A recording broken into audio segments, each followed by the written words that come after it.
Dear student, good morning, सुप्रभात, नमस्कार। एक बार पुनः स्वागत है। आज हम बात करने वाले हैं उत्तराखंड प्रवक्ता स्क्रीनिंग परीक्षा 2014 में यह वैकेंसी निकली थी और 5 अप्रैल 2015 में यह इसका क्या हुआ था, परीक्षा हुई थी। इसका एक भाग 1 है। इसी प्रकार यह श्रृंखला चलती रहेगी। आज हम भाग 1 लेके आए हैं। पहला प्रश्न देखिए, संयुक्त राष्ट्र महासभा के द्वारा मानवाधिकारों की सार्वभौमिक घोषणा किस तिथि को स्वीकार की गई? तो मानवाधिकार की जो सार्वभौमिक घोषणा है, उसके लिए हमको समझना होगा कि विश्व मानवाधिकार दिवस कब मनाया जाता है। तो विश्व मानवाधिकार दिवस प्रत्येक वर्ष 10 दिसंबर को मनाया जाता है।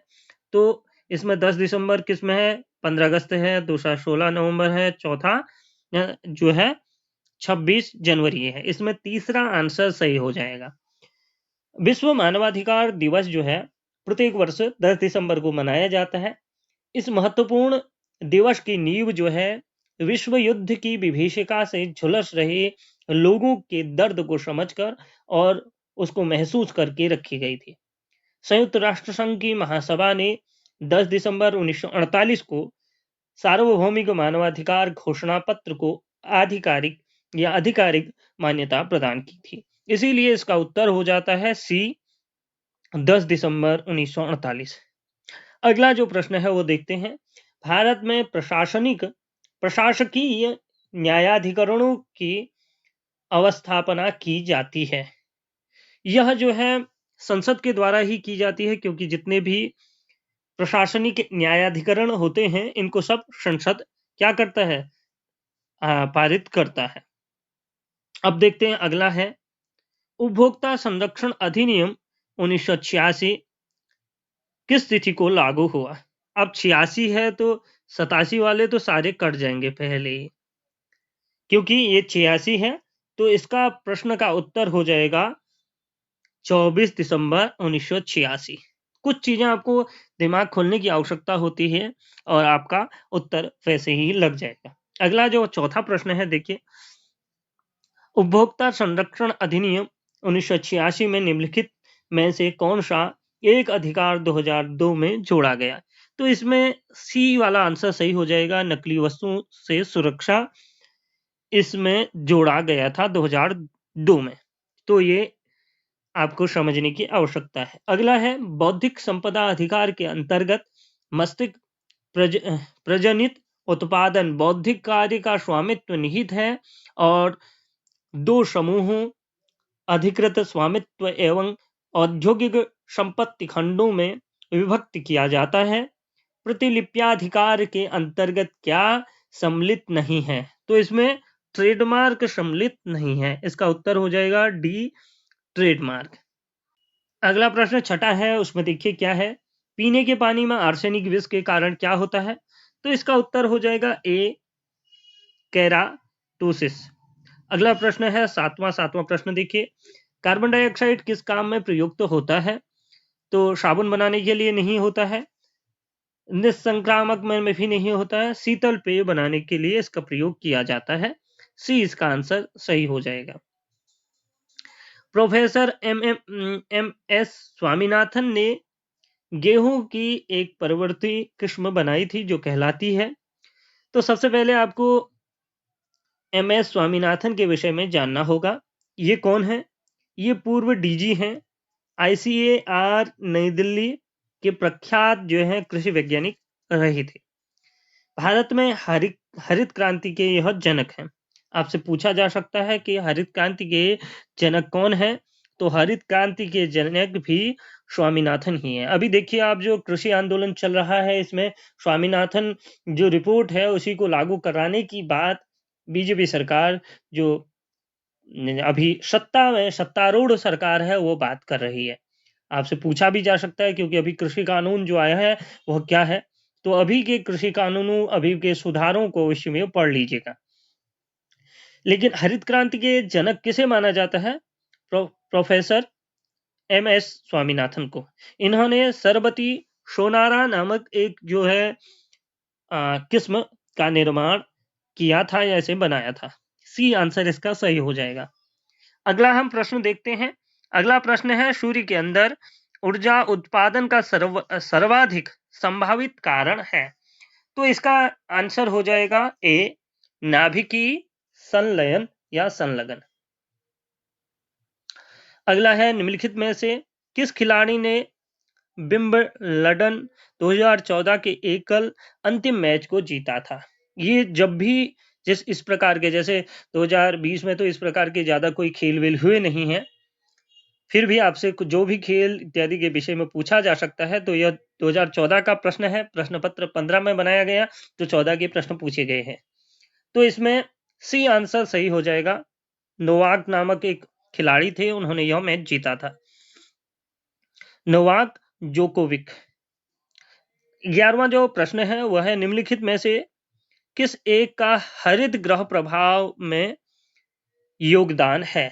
यह प्रश्न नंबर 11 है, इसका आंसर है जलवाष्प। अगला प्रश्न देखिए, रेडान 222 जो फेफड़ों के कैंसर से होने वाली मृत्यु के लिए उत्तरदायी है का स्रोत क्या है?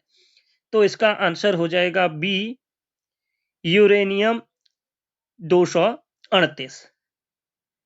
इस प्रकार के विज्ञान या इस प्रकार के भी प्रश्न आपसे पूछे जा सकते हैं। ओजोन परत की मोटाई किसमें मापी जाती है? ये भी, क्योंकि ऐसे प्रश्न भूगोल में रहते हैं, तो भूगोल की पुस्तकों को 10वीं तक की जो पुस्तकें हैं, सामाजिक विज्ञान की जो पुस्तकें हैं, एसएसटी की जो पुस्तकें हैं, उनको अवश्य में एक बार अवलोकन कर लें। 13वें प्रश्न का उत्तर होगा बी, डीयू के द्वारा, डाप्सन यूनिट के द्वारा इसको मापा जाता है। निम्नलिखित में से कौन सी प्रोटीन दूध में उपस्थित रहती है? इसमें हीमोग्लोबिन को छोड़ करके सभी प्रोटीन उपलब्ध रहते हैं। अगर दूध की बात की जाए तो सामान्यतः दूध में जो है 0.5% नाइट्रोजन तत्व रहता है, और जिसमें अधिकांश मात्रा में केशीन नामक प्रोटीन रहता है जो 78%, 78% रहता है, और एल्बुमिन जो है 10 से 15% रहता है, जो इसमें सी है। और सबसे ज्यादा क्या रहता है? केसीन। और ग्लो ग्लो ग्लोब्यूलिन जो है, इसमें कितना पाया जाता है? 2 से 5% पाया जाता है। तो इसीलिए यह तीनों आंसर जो हैं इसके सही हैं, लेकिन सबसे अधिक मात्रा में केशीन पाया जाता है। तो किस दृष्टि से इसमें प्रश्न पूछा था यह मैं नहीं जानता हूं, लेकिन इसमें से सारे जो डी को छोड़ करके सारे जो आंसर हैं वो सही हैं। अगला जो प्रश्न है 15वां, निम्नलिखित में से कौन सा ट्रिप्सन एंजाइम का स्रोत है? तो इसका उत्तर हो जाएगा बी, इसका उत्तर हो जाएगा। अगला देखते हैं 16वां प्रश्न। अब ये मैं पहले ही आपको बता चुका हूं, हरित क्रांति के जो जनक हैं वो स्वामीनाथन हैं। यह मैं पहले भी आपसे डिस्कस कर चुका हूं। स्वामीनाथन को भारतीय हरित क्रांति के जनक माना जाता है, जबकि अमेरिका के हरित क्रांति के जनक नोमान ई बारलान को माना जाता है हरित क्रांति का जनक। अब तक का मात्र नोबेल शांति पुरस्कार कृषि में मिला, जिनकी 95 वर्षों में जो है 2009 में मृत्यु हो गई, वह अमेरिकी ही क्या थे? वैज्ञानिक थे। केवल उन्हीं को प्राप्त हुआ है। ठीक है। अब अगला जो प्रश्न है, भारत की राष्ट्रीय आय में किस क्षेत्र का सर्वोत्तम योगदान है? तो तृतीय क्षेत्र का सबसे ज्यादा इसमें योगदान है। विश्व बैंक का प्रधान कार्यालय कहाँ है? तो विश्व बैंक का प्रधान कार्यालय वाशिंगटन है, डीसी वाशिंगटन। और अगला प्रश्न है 19वां, कृषि उत्पादकता के निर्धारक कारक हैं? तो इसका उत्तर हो जाएगा डी, उपरोक्त सभी।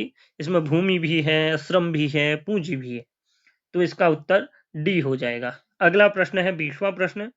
20वां प्रश्न है, भारत में जन्मे वैज्ञानिक डॉक्टर संजय राजा राम, जिन्हें 2014 में विश्व खाद्य पुरस्कार मिला, किस देश के नागरिक हैं? इनका जन्म भारत में हुआ, लेकिन वर्तमान में ये कहाँ के वो हैं? तो वर्तमान में ये मैक्सिको के नागरिक हैं। इन्होंने मैक्सिको की नागरिकता ग्रहण कर ली है। वर्ष 2013 का सरस्वती सम्मान किसे दिया गया? देखिए 2013 से लेकर के 13 से लेकर के 14 के प्रश्न पूछे जा रहे हैं, तो आप भी ध्यान रखें। 19-20 को अच्छे से देख लें, क्योंकि 19 में ज़्यादा पुरस्कार प्राप्त हुए नहीं हैं, लेकिन आपको 20 में ज़्यादा प्राप्त हुए नहीं हैं, 19 का भी आपको देखना पड़ेगा। 21वां देखते हैं। 21वां हमने देखा कि वर्ष सरस्वती सम्मान किसे दिया गया, तो इसका उत्तर हो जाएगा गोविंद मिश्र को ये सरस्वती सम्मान दिया गया था। अगला जो 22वां है, ग्लासगो में हुए राष्ट्रमंडल खेल 2014 में सीमा पुनिया ने डिस्कस थ्रो में कौन सा पदक जीता, तो इन्होंने जो उस समय जीता था रजत पदक जीता था। आपसे इस प्रकार के प्रश्न सबसे ज्यादा पूछे जा सकते हैं, जितने पुरस्कार 5 से 7 या 8 नंबर के अवश्य में हर परीक्षा में पूछे ही जाते हैं। अगला देखिए 23वां, अफगानिस्तान में 2014 में निर्वाचित राष्ट्रपति कौन थे। इस प्रकार के भी, जैसे अभी अमेरिका में चुनाव हुए हैं, तो वहां के निर्वाचित राष्ट्रपति कौन बने, यह आपसे पूछा जा सकता है। और कोविड के बहुत सारे प्रश्न आ सकते हैं। 2 अभी हमारी कोविड के जो वैक्सीन बनी है उनके नाम पूछे जा सकते हैं, उनके निर्माता पूछे जा सकते हैं, तो आप तैयार रहें। सी इसका आंसर हो जाएगा। अशरफ घानी अहमदजई इसके जो है क्या बने, राष्ट्रपति बने थे तब। प्रधानमंत्री जनधन योजना के आरंभ के मात्र 1 दिन में कितने बैंक खाते खोले गए, तो 1.5 जो खाते उस समय खोले गए थे, इसका उत्तर हो गया। अगला 25वां जो प्रश्न है उसको देखते हैं। एशिया का पहला प्रक्षेपित शोध केंद्र भारत के किस राज्य में प्रारंभ किया जाना है, तो 25वें प्रश्न का उत्तर हो जाएगा गुजरात में। यह सी आंसर इसका सही हो जाएगा, गुजरात में यह आरंभ हुआ। डियर स्टूडेंट, अगर आपको यह वीडियो पसंद आई तो जरूर लाइक शेयर कमेंट करें, चैनल को सब्सक्राइब करें। अगली जो श्रृंखला है इसके बाद आएगी, उसमें भी अगले 25 प्रश्न होंगे। नमस्कार, धन्यवाद।